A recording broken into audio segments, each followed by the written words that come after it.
嗨，我是保罗。嗨，我是陆。我们是旅行优先。在看过我们第一支影片万博场馆体验推荐之后呢，是不是也觉得心痒痒的，很想要去万博呢？如果没有看过那支影片的小旅伴们，赶快点击右上角去观看哦。而这支影片呢，会手把手教大家从买票到预约场馆，甚至是交通啊、注意事项等等，都会一次告诉大家哦。影片开始前啊，请记得帮我们按赞、订阅、开启小铃铛。那如果觉得我们影片对你有所帮助的话呢，也欢迎给我们超级感谢抖内我们哦。废话不多说，我们赶快去看看怎么出发去万博吧，走！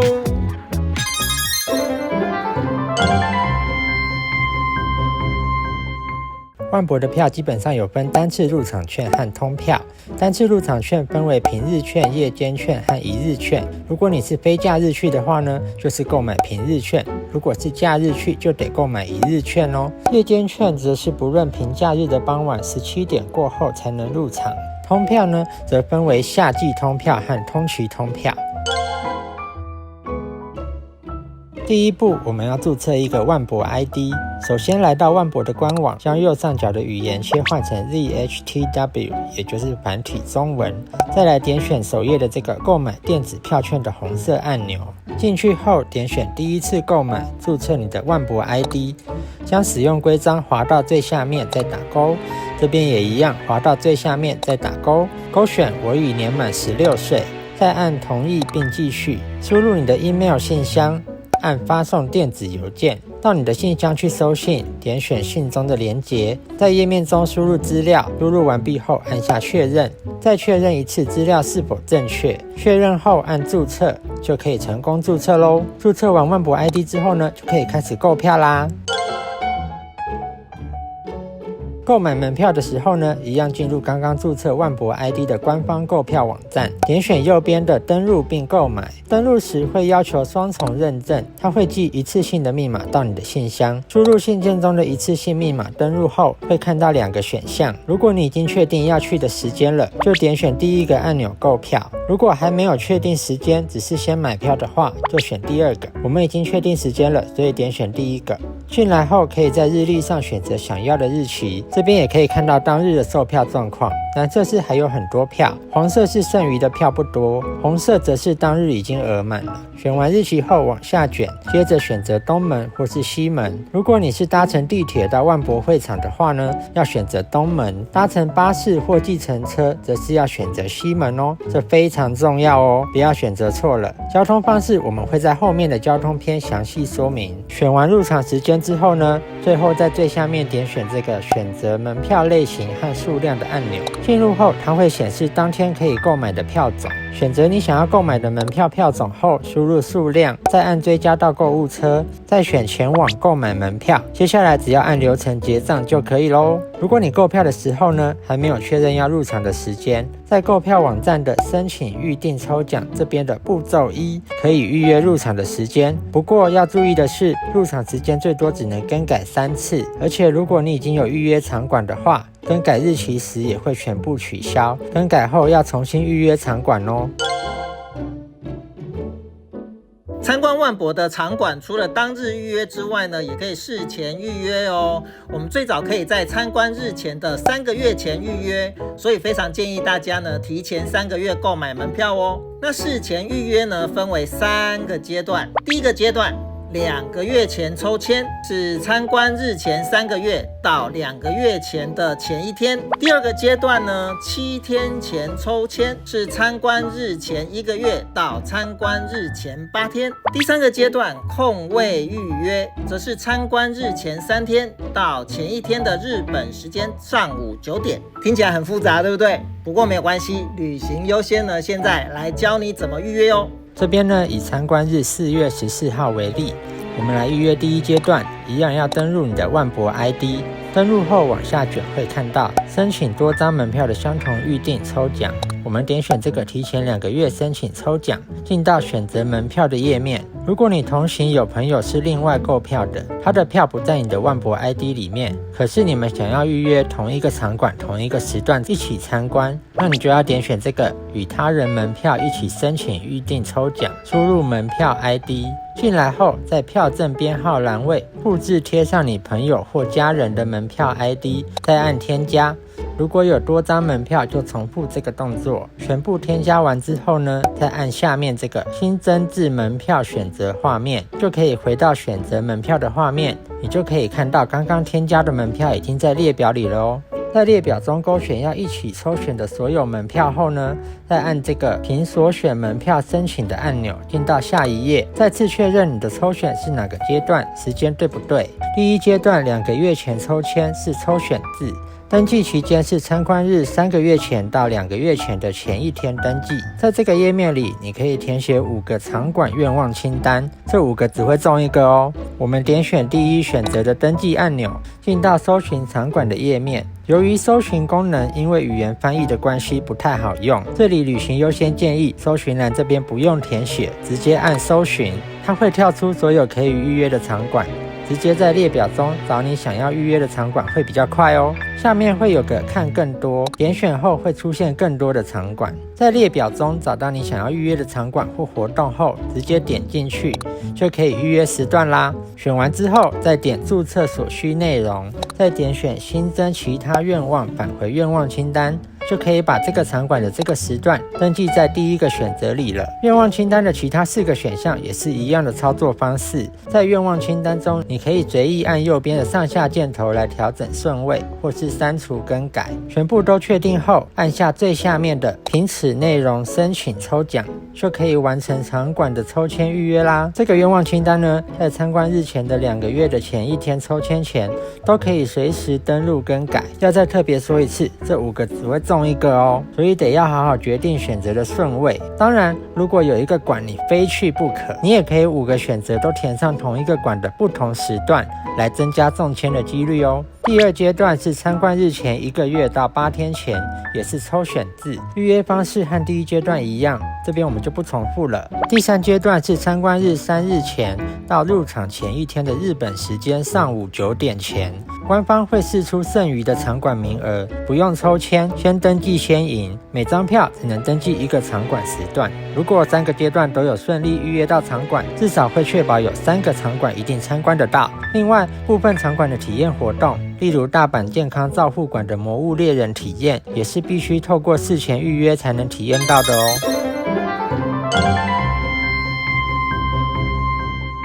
前面购票教学的时候呢，就已经说过啦，在预约入场时间的同时呢，就要选择是东门或者是西门咯。那这2个门有什么不一样呢？主要是在交通方式的不同。东门呢，可以搭乘大阪 Metro 中央线抵达2025年最新启用的梦洲站哦。出站之后呢，就可以看到东门了。那如果要搭乘地铁到会场的小旅伴们呢，预约住宿的时候可以选择大阪 Metro 中央线或者是玉堂金线上面的住宿，会比较方便哦。西门呢，则是搭乘由机场或者是大阪各大车站的接驳巴士来抵达会场。那综合来讲的话呢，西门的人呢会比东门还要少。有安排环球影城的小旅伴们呢，也可以从环球影城的下一站樱岛站搭乘接驳车前往会场哦。记得接驳巴士的车票最好是事先预约购买哦。那如果是搭乘计程车来的小旅伴们呢，也是在西门下车的哦。我们这次去了3天，而其中的1天呢，就是樱岛站搭乘巴士前往西门的。我们现在在樱岛车站，是环球影城的下一站。我们现在要来去搭接驳车前往大阪万博。今天是开幕哦，好兴奋哦！哇，ありがとうございます。哇，那车站这样子很壮啊，好可爱哦。对啊，一出站之后啊，我们就会看到这个看板，然后上面就会写说预约几点的接驳车，然后你就会看一下你预约的时间。例如说现在是8点，那如果我们是预约8点的话呢，就要赶快去排队了。然后如果你是携带大型行李的小旅伴啊，这边会有人员呢引导你去寄放行李，因为会场是不能带大行李的，所以你的行李呢就会寄放在樱岛车站这边。所以建议小旅伴们呢还是轻便的出发比较好哦。那我们现在就去排接驳巴士吧，走。小旅伴们呢，就跟着人流的动线走，然后走到红绿灯这边会有人员引导你过马路。好，我们现在来到接驳车的入口了，等待区的入口。然后小旅伴们呢，可以事先预约，然后使用它关系 MAAS 的 App 呢来进站。不过我们刚刚有点小吃嘴，就是那个 App 打不开。那如果 App 打不开的话，你可以使用网页版的来开启哦。小旅伴们呢，你可以到大阪啊、难波啊、中之岛啊等各大主要车站来搭乘，然后记得先预约哦。像是我们呢是从樱岛车站搭乘的，樱岛车站呢就在环球影城车站的下一站，所以小旅伴们可以把环球影城啊跟大阪万博啊排在一起。例如说今天去环球影城，然后隔天去大阪万博，这样一次玩2个主题乐园，真的是超棒的。是超累吧？对，真的是超累的。你要什么维他命啊，什么玛卡，那不一样，要准备好。车子来了，它班次还蛮多的哦，一班接着一班。那各大车站的巴士搭乘资讯与购票方式呢，我们会整理在影片的下方资讯栏里面哦。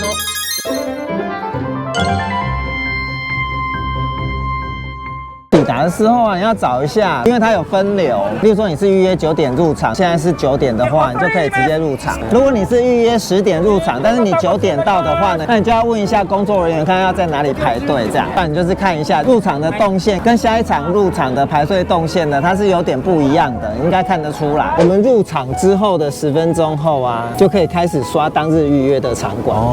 对。然后在会场期间呢，有空的时候也都可以再刷一下，因为有时候会有一些更新。有一些释出，这样就跟环球、迪士尼一样。对，就是刷一直刷你 App， 刷 SP 这样一样的意思。然后官方的 App 啊有2种，就是 Expo Visitors 还有 Expo Personal Agent 这2种 App， 这2个啊都要下载。但是我觉得Personal Agent 的这个 App 啊比较实用，因为它可以搜寻你要去的场馆，然后可以直接在上面导航，有点像是世博版的 Google Maps 一样。然后它还可以 AI 帮你安排行程，虽然我觉得蛮鸡肋的，但是我觉得还蛮好用的啦，就是至少比那个 Visitors 啊功能还要强大一点。进入场馆呢，都也要刷这个 QR code， 所以呢，这样登入登出会非常麻烦。要登录还要什么验证，蛮啰嗦的。对，所以蛮建议一定要事先列印出来，或者是先截图存起来，然后把它加入我的最爱，比较好找。它的官方网站呢，可以预约实体票，不过它要寄到日本的地址哦。像我们呢，就是提早预约，然后寄到我们住的饭店。例如说，保罗买的是开幕那一天的实体票，我买的是生日那一天的实体票，所以都还蛮有纪念价值的。所以这2天的话，我们就是买实体票，这样就不是用电子版的。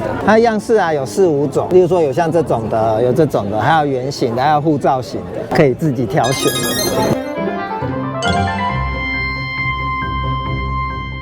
有些东西你一定要带，你可以在外面的便利商店买一些吃的，当然里面也有 Seven 也有 Lawson， 但你外面买会比较方便，然后买一些吃的。我们可能会花很多时间去逛展馆，所以很容易肚子饿，然后一些餐厅要排队也要排很长，人真的很多。水的话是可以不用买，没有关系，因为里面很多自动贩卖机，里面的食物都不会太贵，就是会场外面的价格，算有良心。对，但是呢，大阪万博的周边商品非常多啊，那个就不便宜了哦，那个跟迪士尼就有得比了。我发现大阪万博的周边商品啊，比迪士尼啊、环球影城还要厉害100倍，每个都会让你很想买。